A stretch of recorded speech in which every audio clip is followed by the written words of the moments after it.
we will find the Laplace transform of f of t, where f of t is defined as 2t in the interval 0 to pi and 1 when t is greater than pi. Okay, and of course there are two ways of solving it. Now I will use the definition of the Laplace transform and then find its Laplace transform. You know that L of f of t is defined as e power minus st into f of t dt.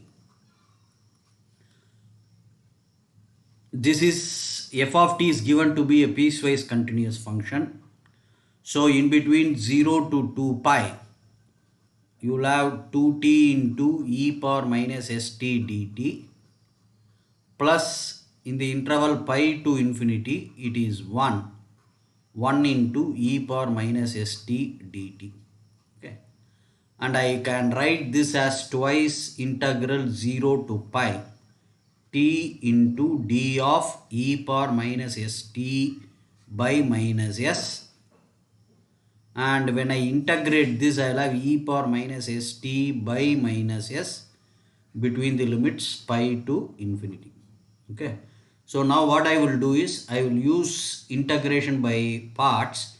This will be twice t into e power minus st by minus s minus u dash is 1, differential of t with respect to t is 1, integral of e power minus st by minus s will give you e power minus st by s square between the limits 0 to pi, and here when I substitute t is equal to infinity it will become 0, and when I substitute the lower limit I will have plus e power minus s pi whole divided by s. Okay, so when I substitute here t is equal to pi, I will have 2 times pi e power minus s pi divided by s with a minus sign, and when I substitute the lower limit it becomes 0 minus 2 times e power minus s pi by s squared minus 1 by s squared, and of course plus e power minus s pi whole divided by s. This will give you the Laplace transform of the function f of t. Now I will use the unit step function and try to find the Laplace transform of the given function. Let me again write here f of t is nothing but 2t in the interval 0 to pi, 1 when t is greater than pi. Okay. So in this case what I do is I write f of t as 2t into u naught of t minus u pi of t plus 1 into u pi of t. If t lies between 0 and pi, u naught of t will be 1 and u pi of t will be 0, so I will have 2t. When t is greater than pi, these two values are 1, so 1 minus 1 will give you 0 and u pi of t will become 1. So I have rewritten f of t in terms of unit step function. So I will use the second shifting theorem, okay, on Laplace transform. Let me again recall the second shifting theorem.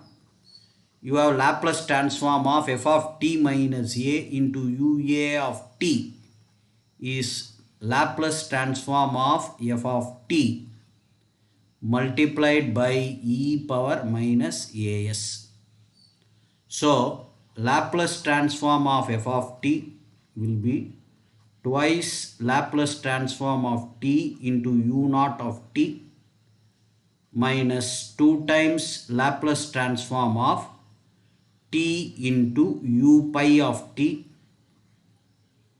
plus Laplace transform of u pi of t. And this will give you, or I will write like this will be Laplace transform of t minus 0 into u naught of t minus 2 times Laplace transform of t minus pi plus pi into u pi of t plus Laplace transform of u pi of t.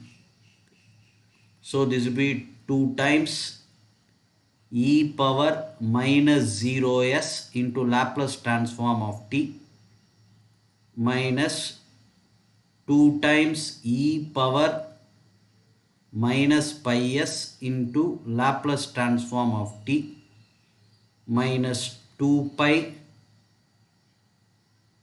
into Laplace transform of u pi of t plus Laplace transform of u pi of t. Okay, here I have taken this t minus pi as a single term and divided it into two terms.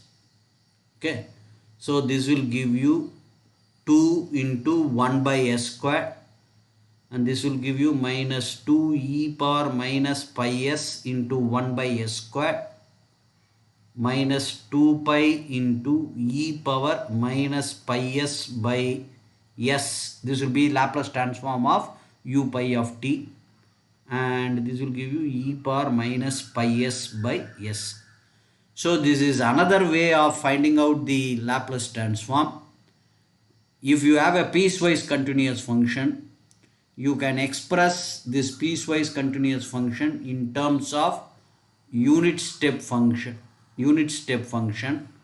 and using this unit step function and the second shifting theorem, you can find the Laplace transform of f of t.